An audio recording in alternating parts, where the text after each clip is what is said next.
Amoureux de la physique, bonjour. Un exercice visuel sur la loi de Newton, la deuxième loi de Newton essentiellement, et un fameux skieur. Entrons vite dans le vif du sujet.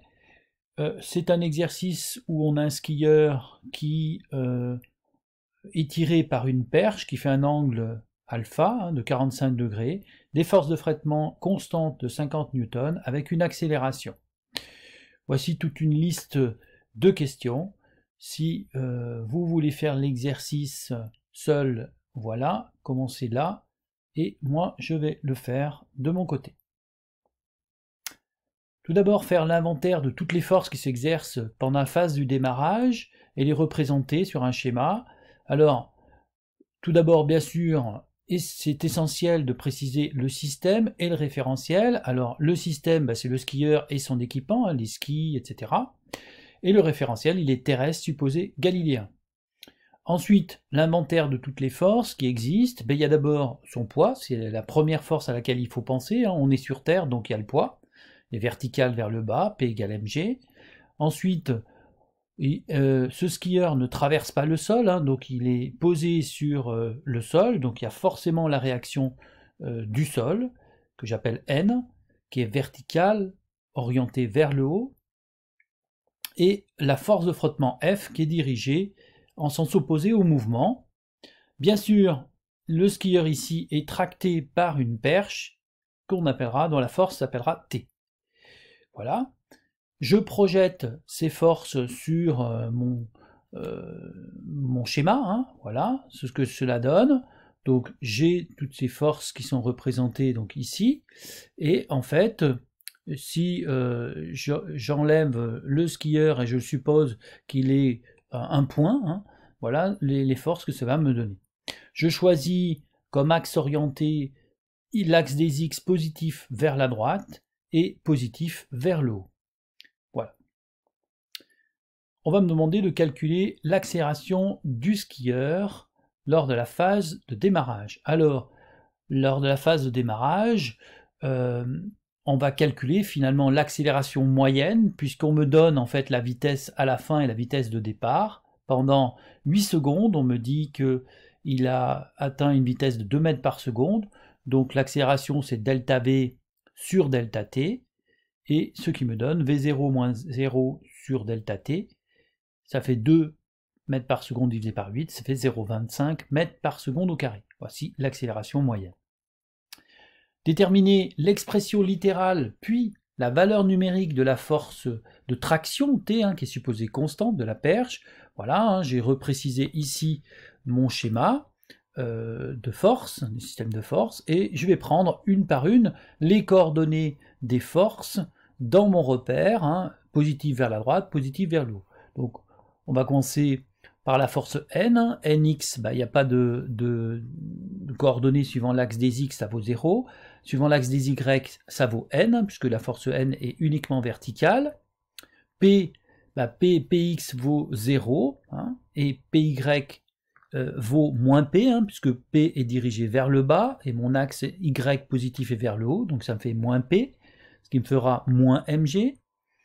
F est dirigé vers la droite, vers la gauche, pardon, alors que mon axe positif est dirigé vers la droite, ce qui me fait qu'on a moins F suivant l'axe des X et 0 suivant l'axe des Y. Et enfin T, T, ça me fait Tx, Tx c'est la projection sur l'axe des X, donc voici Tx, ça fait donc T cosinus alpha, et Ty, il est ici. Donc là, on a Ty, c'est-à-dire T sinus alpha. Voilà. Donc voilà toutes mes forces. Et moi, je dois chercher la force T de traction. Alors, pour cela, je peux écrire la deuxième loi de Newton. La deuxième loi de Newton me dit que la somme des forces P plus N plus F plus T égale M fois A, M fois l'accélération. Je vais projeter ces forces suivant les deux axes, l'axe des X et l'axe des Y. Alors, sur l'axe OX, c'est très simple. Je vais avoir Nx plus Px plus Fx plus Tx égale MAX.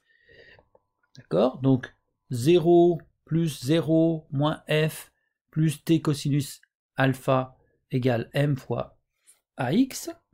Sur l'axe des y, ben, je vais avoir la même chose mais du côté des y, c'est-à-dire n moins mg plus 0 plus t sinus alpha égale, eh bien, égale quoi? Égale 0, parce qu'en fait le skieur est toujours en contact avec le sol, donc il n'y a pas de mouvement vertical. Voilà mes deux équations. Moi, ce que je cherche, c'est t, hein, c'est la variable t qui est ici, et donc bah, je vais la sortir, ça me donne t égale max plus f sur cos alpha, et j'obtiens 99 newtons. Voilà. Question 4. On me dit que le skieur est toujours tiré par une perche, mais cette fois-ci, il monte à vitesse constante de 2 mètres par seconde sur une pente inclinée avec un angle de 40 degrés par rapport à l'horizontale, et la perche fait toujours un angle de 30 degrés. On me demande de déterminer et de calculer l'intensité toujours de cette force de traction de la perche. Alors, même chose, je commence par montrer les forces, donc les forces, on a toujours les mêmes, exactement les mêmes forces, sauf que cette fois-ci, eh bien, mon schéma montre que le skieur monte suivant un angle bêta. Cet angle bêta, on le retrouve ici, c'est l'angle que fait P avec la perpendiculaire à la pente, d'accord?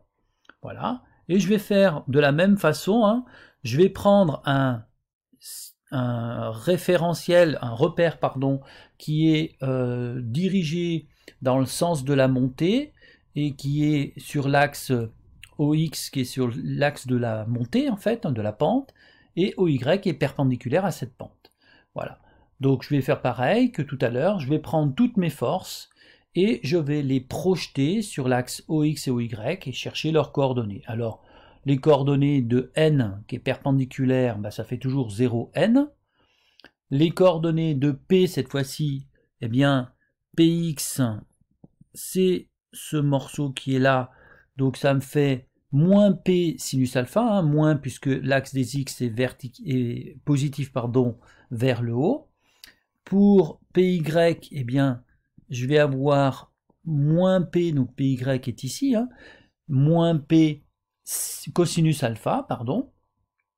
Ensuite, il me reste la force F qui est comme tout à l'heure, moins F est 0. Et la force T, voici donc là j'ai Tx et j'aurai Ty ici, d'accord? C'est la même que tout à l'heure, sauf que l'angle s'appelle delta, donc T cos delta et T sinus delta. Voilà. Pour trouver la force T, eh bien, je vais appliquer cette fois-ci la première loi de Newton, puisque le mouvement est rectiligne uniforme, donc c'est le principe d'inertie qui s'applique, puisque la vitesse est constante et que le mouvement est rectiligne, donc le mouvement est rectiligne uniforme, donc la somme des forces, P plus N plus T plus F égale vecteur nul, et donc je projette ça suivant les deux axes, OX et OY, ça va me donner donc Px plus Nx plus Fx plus Tx égale 0, donc moi ça me donne 0 moins P sinus bêta moins F plus T cos delta égale 0, ce qui fait moins F plus T cos delta moins P sinus bêta égale 0.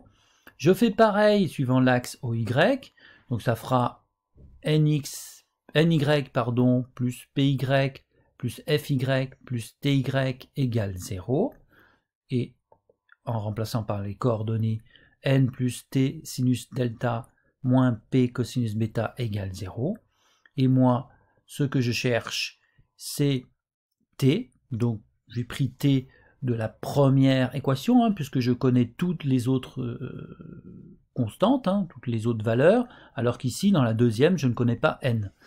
Et j'obtiens en fait 6,4 fois 10 puissance 2 newtons, 640 newtons de traction. Voilà pour cet exercice.